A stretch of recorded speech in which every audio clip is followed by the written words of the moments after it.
এবার শত চেষ্টা করেও ঈশানের কাছ থেকে কোনো মতেই আসল সত্যটা আড়াল করতে পারলো না কুসুম। হ্যাঁ বন্ধুরা, ভিডিওতে লাইক দিয়ে দেখতে থাকুন। যে মুহূর্তে কিনা ঈশানের কুসুমের উপরে চরম সন্দেহ হওয়া শুরু হয়ে যায় এবং ঈশান যখন কিনা বলতে থাকে যে আচ্ছা জাদুকর, কালকে যে ইভেন্টটা হয়েছিল সেই ইভেন্টের মধ্যে তোমার মনে হয়নি যে এমন কিছু একটা ঘটনা ঘটেছে যেটা কিনা সমস্ত লোকেদের চোখকে রীতিমতো আড়াল করে গেলেও একটা এমন এক ঘটনা ঘটেছে যেটা কিনা আমরা হয়তো কোনোদিনও কল্পনাও করতে পারিনি, কিন্তু সেই ঘটনাটা কিন্তু ঘটেছে এবং সেটা আমার ভাইদার সঙ্গেই ঘটেছে। সেরকম অনাকাঙ্ক্ষিত কিছু ঘটনা তুমি লক্ষ্য করনি সেদিন?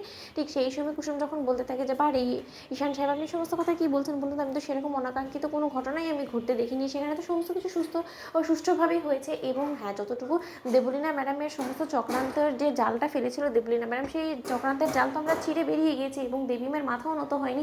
শেষ মুহূর্তে সে সমস্ত কিছু তো ভালোভাবেই হয়েছে। ঠিক সেই সময় ঈশান যখন বলতে থাকে যে ও রিয়েলি, কিন্তু এই সমস্ত সত্যটা তুমি কী করে জানতে বলো তো? না, কারণ সেরকমভাবে তো মাও বাড়িতে এসে সমস্ত কিছু এতটা এক্সপ্লেন করেনি যেরকম সুন্দরভাবে তুমি এমন করে আমাকে বলছো।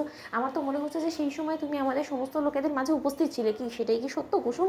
ঠিক সেই সময় কুসুম যখন কিনা বলতে থাকে যে না না, মানে ঈশান সাহেব আমি সেটা বলতে চাইনি। ঠিক সেই সময় ঈশান বলতে থাকে যে জাদুকর, তুমি হাজার সত্য মধ্যেও তুমি যখন কিনা মিথ্যে কথা বলা শুরু করো না, তখন তোমার মিথ্যেটা না ধারে টেকে না এবং তুমি হাতে নাতে ধরা পড়ে যাও, সেটা তুমি মানো বা না মানো। এবং সেই একইভাবে তুমি আমার কাছেও ধরা পড়ে গিয়েছো এবং তোমার মিথ্যেটা না আজকে আর ধারে টিকবে না। এবং তোমাকে আজকে আমার প্রশ্নের উত্তর দিতেই হবে যে সেই সময় তুমি উপস্থিত ছিলে তো ছিলে কোথায়, এবং তুমি তো সশরীরে সেখানে উপস্থিত ছিলে, সেটা তোমার কথাতেই স্পষ্ট। এবং তুমি যে আমাদের সমস্ত লোকেদের মাঝে কাল ছিলে এবং আমার ভাইদের চোখের সামনেই ছিলে, সেটা সমস্ত লোকেরা না বুঝতে পারলো, আমি ঠিকই বুঝতে পেরেছি। এবং ওড়না দিয়ে তুমি চেহারা ঢেকে তোমার দুটো চোখ দেখিয়ে তুমি সেই দুটো চোখের লোগোর সঙ্গে ম্যাচ করে সেখান থেকে বেরিয়ে আসতে পারলো। আমার চোখে তুমি কোনো মতে ফাঁকি দিতে পারোনি এবং আমার ভাইদা যে দুটো চোখের পেছনে হন্যি হয়ে লেগেছে এবং পাগলের মতন যে দুটো চোখকে ভালোবেসে ফেলেছে, খুব সম্ভবত আমি যদি ভুল না হয়ে থাকি সেই দুটো চোখ অন্য কারো না, বরঞ্চ তোমারই, এবং সেটা আমি খুব ভালো করেই বুঝতে পেরে গিয়েছি।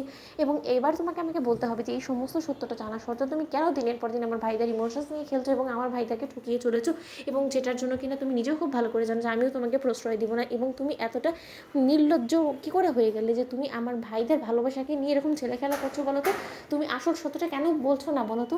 ঠিক সেই সময় কুসুম যখন কিনা বলতে থাকে যে ঈশান সাহেব আপনি ভুল বুঝছেন, বলুন তো ছোটো সাহেব যাকে ভালোবাসে সেই দুটো চোখের সঙ্গে আমার চোখ কী করে মেলবে বলুন তো? ঠিক সেই সময় ঈশান যখন কিনা বলতে থাকে যে জাদুঘর আমাকে প্রমাণ করতে তুমি বাধ্য করো না, কারণ আমার সঙ্গে তোমার গার্ডেনে থাকা সেই ছবির সঙ্গে আমি হুবহু মেল পেয়েছি সেই দুটো লোগোতে ব্যবহার করা চোখের, এবং সেটাকে মিলিয়ে আমি 100% শিওর হয়ে গেছি। এবং তার পরবর্তীতে কালকে তোমার পায়ের উপরের শব্দ এবং আজকে উপরের শব্দতে আমি একবার 100% শিওর হয়েই কথাগুলো বলছি। এবার তুমি হয় আমাকে উত্তর দেবে, নয়তো আমার ভাইদার সামনাসামনি গিয়ে মুখোমুখি হয়ে আমার ভাইদাকে সমস্ত উত্তর দিতে তুমি বাধ্য, সেটা তুমি নিজেও খুব ভালো করে জানো। এবার আসল সত্যটা বলো।